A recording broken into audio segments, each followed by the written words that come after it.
A very good morning to everyone. Today we'll start the new exercise that is 10.5. Okay? But वो शुरू करने से पहले मैं थ्योरम करवाऊंगी आपको एक 10.8, क्योंकि ये जो 10.8 थ्योरम है अगर ये नहीं करोगे तो आपको 10.5 एक्सरसाइज शायद समझ नहीं आएगी. ओके, तो लेट्स स्टार्ट. अब यहाँ पे क्या कहा गया, the angle subtended bye an arc at the centre. अगर एक आर्क, मैंने आपको ये सारी इंट्रोडक्शन में बताया कि आर्क क्या होता है, सेगमेंट्स क्या होता है, सेक्टर्स क्या होता है. तो यहाँ पे अगर ये जो आर्क है ये वाली, this is the minor arc. अगर ये माइनर आर्क से यहाँ पे जो एंगल बनता है, ठीक है, अभी मिल के बोला है arc at the centre is double the angle subtended bye it at any point on the remaining part of the circle.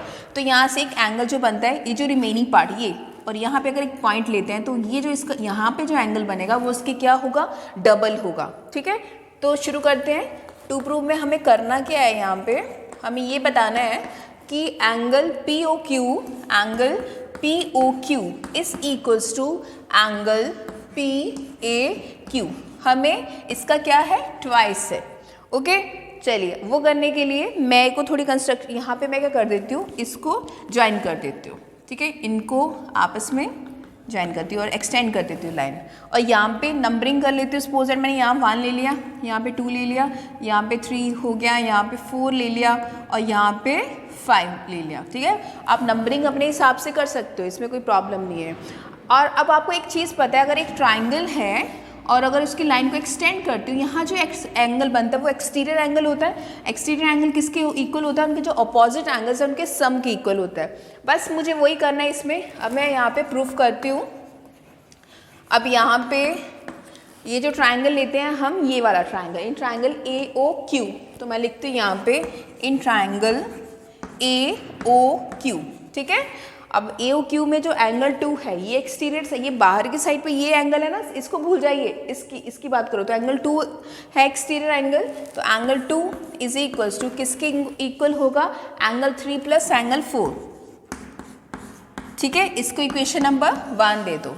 अब मैं ये ट्राइंगल की बात करती हूँ कि यहाँ पे अब अगर हमारे पास एक सर्कल है और ये सेंटर है, तो ये क्या होगा, आपका रेडियस होगा. ये भी क्या होगा, रेडियस. ये भी क्या होगा, रेडियस. ये सारे रेडियस इक्वल होंगे, तो इसका मतलब ये जो ओ ए है, इस ट्राइंगल में ओ ए और ओ क्यू दोनों इक्वल होंगे.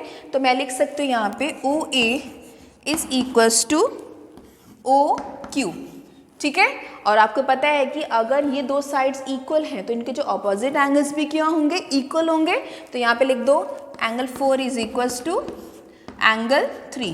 तो क्या लिखेंगे यहाँ पे, रीजन क्या देंगे, angles opposite to equal sides are equal.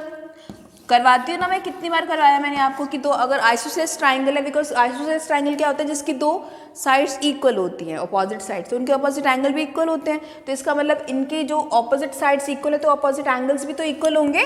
ठीक है, angles opposite to equal sides are equal. चलिए ये दे दिया यहाँ पे. अब यहाँ पे देखिए, यहाँ पे क्या था, एंगल 2. ठीक है, अब यहाँ पे एंगल 2 किसके इक्वल था, एंगल 2 किसके इक्वल था हमारा, एंगल 3 प्लस एंगल 4 के इक्वल था. तो मैं यहाँ पे ऐसे लिख सकती हूँ, बट मैंने तो यहाँ पे ये प्रूफ करा तो एंगल 3 और एंगल 4 दोनों इक्वल है, तो मुझे ऑब्वियसली इसको ट्वाइस बताना ना यहाँ पे. तो फिर मैं क्या करूँगी, यहाँ पे एंगल 3 को तो एज इट इज रहने दूंगी, एंगल 4 की जगह क्या पुट कर दूंगी, एंगल 3. ठीक है, तो एंगल 2 कितना आया मेरा, 2 एंगल 3 आ गया मेरे पास. इसको इक्वेशन नंबर 2 दे दीजिए. ओके, अब सेम यहाँ पे जो एंगल होगा, ये वाला एंगल 1, ठीक है, वो किसके इक्वल है, 2 ऑफ एंगल 5 के इक्वल होगा. सिमिलरली यहाँ पे लिखिए, सिमिलरली आपको पता है हमें जब सेम होता है ना, ट्राइंगल सेम दिया होता है, तो हमें दोनों को प्रूफ करने की जरूरत नहीं होती है. ठीक है, एक को प्रूफ कर दिया, उसको सिमिलरली लिख सकते हैं कि एंगल 1 इज इक्वल्स टू किसके इक्वल, ये फिर 2 एंगल 5 के इक्वल होगा, ट्वाइस ऑफ एंगल 5 के इक्वल होगा. नहीं तो मुझे इतना प्रूफ करना पड़ेगा, मैंने डायरेक्ट लिख दिया क्योंकि एक को मैंने बता दिया प्रूफ करके. ठीक है, इसको इक्वेशन नंबर 3 दे दीजिए. ठीक है, अब दोनों को ऐड कर देते हैं. Add equation that is 2nd and 3rd. Equation add 2nd and 3rd. तो दोनों को जब ऐड करा तो ये कितना हुआ, angle 2 plus angle 1 is equals to 2 angle 3 plus two angle 5। Okay, तो ये कितना हुआ, एंगल 1 प्लस एंगल 2 की अगर मैं बात करूँ तो ये पूरा एंगल किस पे आ रहा है, अगर इस पूरे एंगल की बात करूँ तो एंगल POQ तो हुआ है यहाँ पे, तो यहाँ लिख दो एंगल POQ। ठीक है, इसमें दोनों में 2 कॉमन निकाल सकते हैं, तो ये कितना हुआ, एंगल 3 प्लस एंगल 5, तो यहाँ पे कितना हुआ POQ, और ये कितना हुआ, अगर मैं एंगल 3 प्लस एंगल 5 की बात करूँ तो वो एंगल A पे है, ये पूरा आ जाएगा angle PAQ। So this is equals to angle PAQ। तो आपको ये क्या, यही तो बताना था इसमें कि अगर हमारा माइनर आर्क अगर हम लेते हैं और माइनर आर्क से जो यहाँ पे एंगल बनता है और यहाँ पे उसके बाद जो ये जो रिमेनिंग ये पॉइंट है आपका, यहाँ पे रिमेनिंग ये जो आर्क है उस पर जो पॉइंट लेते हैं वो उसका क्या होता है, डबल होता है। और ये बहुत सारे क्वेश्चंस में आप यूज़ करेंगे। ठीक है, अगर ये थ्योरम आ गई आपको तो वेल एंड गुड, अगर नहीं आए तो एक बार खुद सॉल्व करके देखिए और इसके साथ वाले क्वेश्चन ट्राई करिए। ओके, तो हम एक और थ्योरम देखते हैं। Now see the theorem 10.9। Okay, 10.10 theorem जो है वो आपकी वहाँ से डिलीट हो चुकी है, जो सिलेबस डिलीट हुआ था उस पर 10.10 थ्योरम भी डिलीट हो चुकी है। तो 10.9 है, सिंपल सी थ्योरम है कि angles in the same segment of circle are equal. तो ये एक, अगर उसने इस क्वेश्चन में क्या बोला था, अगर एक सेगमेंट पे, मान लो इसको मैं एक बार ज्वाइन कर देती हूँ। ओके, तो अगर एक सेगमेंट पे 2 एंगल्स बन रहे हैं, जैसे 2 ट्राइंगल्स बन रहे हैं ना, एक ये ट्राइंगल बन रहा है और ये एक ट्राइंगल कौन सा हो रहा है, PAQ, और एक कौन सा है, PCQ। ओके, तो अगर कहता है एक सेम सेगमेंट पे अगर 2 एंगल्स बन रहे हैं तो ये दोनों एंगल्स क्या होंगे, इक्वल होंगे। ये आपको 2 प्रूफ करना है। तो आप 2 प्रूफ में आप एग्जैक्टली पता चल गया ना आपको। अब ये भी जो थ्योरम है ये बहुत यूज़ होती है, पर ज़्यादातर प्रूफ करने के लिए जो मैंने आपको 10.8 थ्योरम करवाई है वो पेपर में ज़्यादा आती है, ये इसका सिर्फ यूज़ होता है। ओके, तो आपको यही प्रूफ करना हुआ कि angle that is PAQ is equals to angle PCQ, angle PCQ। समझ आया क्या कह रही हूँ? चलो, कि ऐसे एक ये सेम सेगमेंट है, जैसे AB है। ओके, तो यहाँ पे एक एंगल बन रहा है और एक यहाँ पे ट्राइंगल बन रहा है, तो ये दोनों एंगल्स कौन से क्या होंगे, इक्वल, अगर एक सेम सेगमेंट पे बनते हैं। वही बस यहाँ पे है। ठीक है, चलो अब हम क्या करते हैं, एक बार आप इसको भूल जाइए। ठीक है, इसको मैं एक बार रब कर देती हूँ ताकि आपको कन्फ्यूज़न ना हो। ठीक है, इसको फिर बाद में ज्वाइन कर लेंगे, सिर्फ आपके लिए बता रही हूँ मैं। तो मैं ये लिखती हूँ कि एंगल POQ किसके इक्वल होगा, क्योंकि ये आर्क है ना, एक बार है ना, तभी ये तो सिर्फ सेगमेंट आपको बताने के लिए लिया था मैंने यहाँ पे। ठीक है, तो अब मैंने ये कहा कि ये जो आर्क है, ये जो एंगल होगा, ये एंगल के क्या होगा, ट्वाइस होगा। अभी जस्ट थ्योरम प्रूफ करिए, तो मैं यहाँ पे लिखती हूँ प्रूफ में, यहाँ पे लिखते हैं कि angle POQ is equal to twice of angle PAQ। तो यहाँ पे बाय थ्योरम 10.8 हो जाएगा। ठीक है, थ्योरम 10.8, बट आप यहाँ पे लिखोगे, पूरी थ्योरम को लिखोगे। ठीक है, अब इसको इक्वेशन नंबर 1 दे दीजिए। अब सेम, अब मैं इसको ज्वाइन कर देती हूँ। ठीक है, इसको तो ज्वाइन तो करना ही है। अब इसको एक बार भूल जाइए, तो यहाँ पे कितना आया, एंगल POQ। ठीक है, angle this is angle POQ same is equal to twice of angle PCQ, same वही थ्योरम, एंगल PCQ।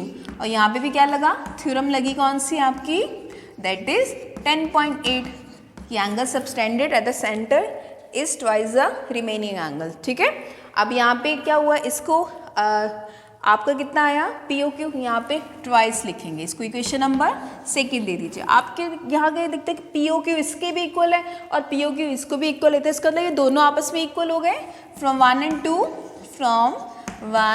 and 2। तो हम क्या लिख सकते हैं यहाँ पे, angle PAQ is equals to PCQ। Okay, तो ये 2 और 2 कैंसिल हो गया, तो angle PAQ is equals to angle PCQ। हमें यही प्रूफ करना था कि अगर एक सेगमेंट पे 2 ट्राइंगल्स बनते तो उनका ये जो एंगल होगा ये क्या होगा, इक्वल होगा। एक और चीज़ पढ़ेंगे यहाँ पे, आप क्या चीज़ पढ़ेंगे कि अगर सेमी सर्कल, ठीक है, यहाँ पे अगर एक सेमी सर्कल है, ठीक है, तो सेमी सर्कल पे जो एंगल होता है वो हमेशा क्या होता है, 90 डिग्री होता है। तो आप ये भी कह सकते हो कि एंगल PAQ भी 90 हो सकता है और एंगल PCQ ये भी कितना हो सकता है, 90। Angles on semi circle, angles on semi circle is 90 degree. ठीक है, अच्छा ये भी यूज़ होगा आपको कि सेमी सर्कल, अगर ये देखो ये सर्कल है, ठीक है, ये पूरा सर्कल है, तो ये इसका डायमीटर हुआ, तो यहाँ पे जो एंगल होगा एक, तो वो कोई भी एक एंगल कितना होगा आपका 90 डिग्री होगा। ठीक है, तो यहाँ पे ये भी यूज़ होगा।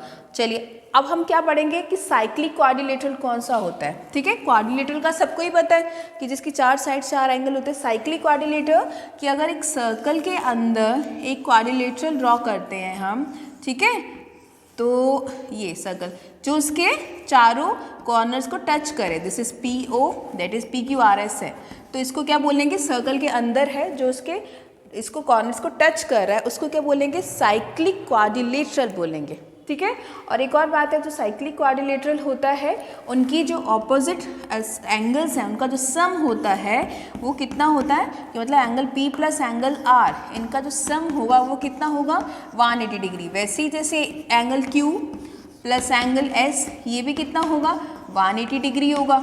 ठीक है, आपको साइक्लिक क्वाड्रिलेटर का पता चल गया ना, तो सर्कल के अंदर इनके इसको टच करें, ठीक है, सर्कल को टच करें, कॉर्नर्स को 1 2 3 4, उसको क्या बोलते हैं, साइक्लिक क्वाड्रिलेटरल बोलते हैं, और उनके जो अपोजिट एंगल्स हैं उनका सम कितना होता है 180 डिग्री।